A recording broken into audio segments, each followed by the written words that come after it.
পৃথিবীর তাবৎ আল্লাহর সৃষ্টি সকল কিছুর প্রতি যত্ন নেওয়া, এবং এই সকল বিবেচনা বোধ থেকেই আজকে থেকে প্রায় ২৭ বছর আগে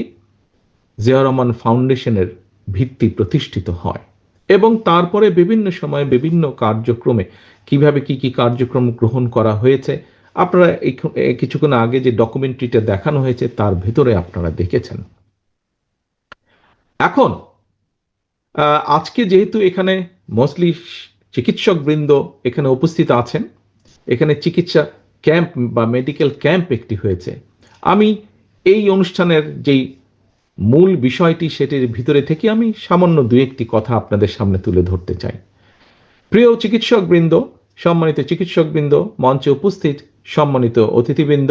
এবং আমার সামনে উপস্থিত চিকিৎসক বৃন্দ সহ সম্মানিত অতিথিবৃন্দ সহ প্রিয় গ্রামবাসী, যেহেতু এটি আজকে মেডিকেল ক্যাম্প, এই জন্য মেডিকেল সংক্রান্ত বিষয় সংক্ষেপে আগামী দিন